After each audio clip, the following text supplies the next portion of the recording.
So let's start with leadership. Now, in any act, any opening act, you have the hero. But what defines the hero is the villain. You need a strong villain. And when I say villain, I don't mean a person or a country or an organization. No, no, no. What I mean is a problem statement that is personified to help you think through how you want to craft your story. So I'll give you an example. Now, if you were Stasia Taucher and you want to pursue a master's in child protection studies, you can begin the opening act for Act 1 with the statement that we worry about what a child will become tomorrow, yet we forget that he is someone today. The villain here is neglect. The conflict that's introduced is misplaced care can be abusive. All in the first sentence. In the opening act, this comes across very strongly. Let's pick a different example. If you were Neil deGrasse Tyson and you want to pursue a master's in science communication, one of the greatest challenges in life is knowing enough to think you're right, but not enough to know that you're wrong. The villain that's established here is confirmation bias. And the conflict is this question of whether we're using knowledge wisely. If Stefan Patronak were to apply for the Chevening Scholarship and pursue for a master's in public health, he would say, we are all much healthier than we were 20 years ago, but mentally we're falling apart. And the villain here is stigma, where the conflict is having difficulty in saying that I'm not okay because it's not socially acceptable. Another example, if you're George Steiner and you want to pursue a master's in linguistics and English teaching, your opening act may be when a language dies, a way of understanding the world dies with it, a way of looking at the world. And the villain here would be apathy. And the conflict would be a sense of preservation of identity or even a preservation of humanity. Now, we apply this metaphor and personify it so that we can be sure that it's relevant throughout the story. Because very often we'll write our essays and then lose track about what caused the essay to start off and to begin with, and then we're no longer coherent, we're no longer congruent. We want to make sure that what we start off with as a problem statement, at the end, we actually have some sort of resolution.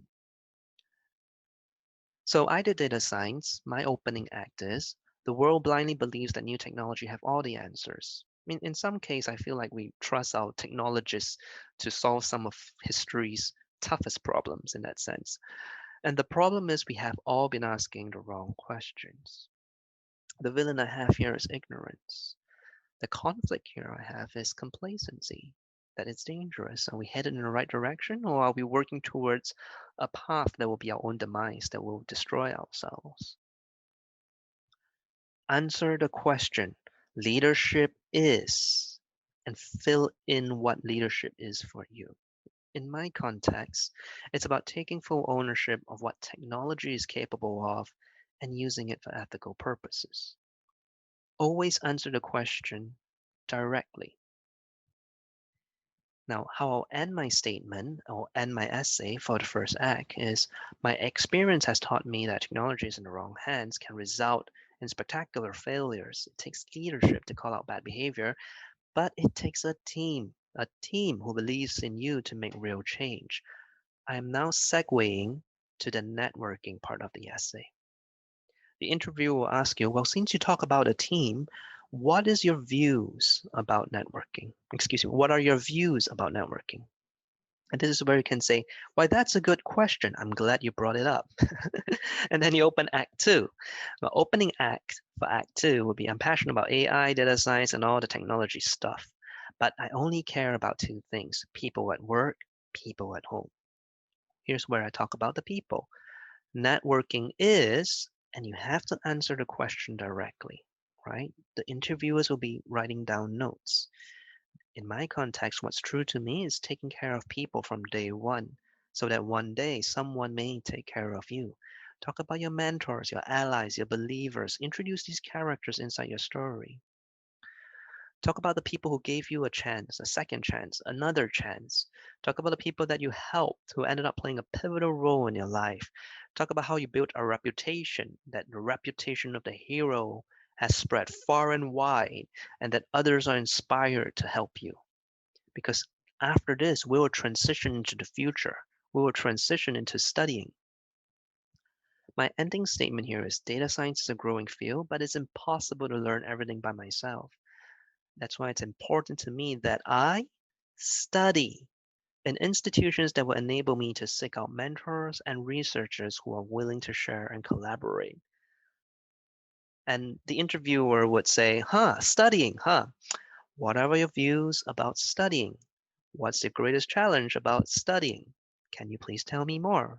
And then that's where you say, well, that's a good question. I haven't really thought about that. And then your opening act for Act 3.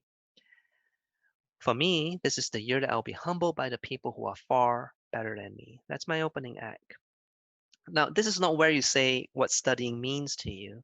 How I'll paint this is that if you're going to go to the magical land that is the UK, there's a reason why you're there. You have exhausted all solutions that you can find to solve the conflict, to address the villain. Well, when all fails, that's where you have to forge a new sword. What is your sword? For me, it's knowledge from the best researchers because my problem was ignorance. My conflict was complacency. And that's where I want to go down and dig deep and reach the source to get the knowledge from the source and understand the problem a bit deeper. That's why it makes sense for me to forge this sword in the UK. That is how you justify your going to the UK because they expect a transformation. They expect you to be different, as with every character development, when you mature through the story. So this is where you share your plans, whether you intend to travel, whether you intend to meet new people, collaborate with new people, stretch your horizons, understand from other disciplines as well, embrace the pressures and the uncertainty of how your dissertation is going to happen as one of your challenges, be surrounded and immersed in interdisciplinary collaboration in institutions as very strong in social sciences because they are very intertwined with how technology play out today. Explain all that. Paint a picture. It must be hard, right? Forging a sword, it didn't say pull out a sword, right? It didn't say be gifted a sword. No, no, no. It says forge a freaking sword. So it's gonna be difficult, all right? You should have sleepless nights on this, okay? You have to make that a little bit dramatic because that's the journey. My ending statement would be, to me, this 1 year's master is not about being an expert in everything. It's an initiation and rites of passage for every hero into a new career. Career. On the topic of a career, your interviewer may ask, what are your career plans? And this is where you say, well, that's a good question. I hope you get the drift by now. This is the business, okay? That's a good question, one that I haven't thought of before. Opening act 4. Every technology is something old with a different name. And what I want to do is to bridge public awareness and explain all this magical spells of technology using simple to understand language, such that every mere mortal man, woman, and child would understand the powers within their grasp. Explain in short-term and long-term goals. You can say your immediate plans are to return and apply your expertise in organizations that are at the forefront of this technology. In the long term, you might choose a more entrepreneurial route to solve neglected problems but carries a lot of impact. Whatever you do, make sure you understand that you're not solving world hunger here. But then again, also don't just settle for easy, right? Make sure your plan is realistic and address all of the unanswered questions. You have set up the villain in leadership. You set up all of the people that count on you in networking. You set up the trouble and the pain and the perseverance that you're going to display in studying. In career, that's where you make it all bear fruit. That's where you have the payoff. Every piece of this has to loop back, and you have to meet the villain. You will never defeat the villain, by the way. but you can embrace the conflict. This is very key because I have enough experience where people would write brilliant, stellar leadership and networking essays. And then when they reach the studying and career, it just goes, meh, didn't end really well for me. Yeah. And the reasons for that is because you didn't really weave the stories and establish all these plot points. And when you reach studying and your career, you have to resolve each part of these things. You have to make sure there's a very strong climax at the end, and answer all of the questions that were introduced. It's a very deliberately crafted essay.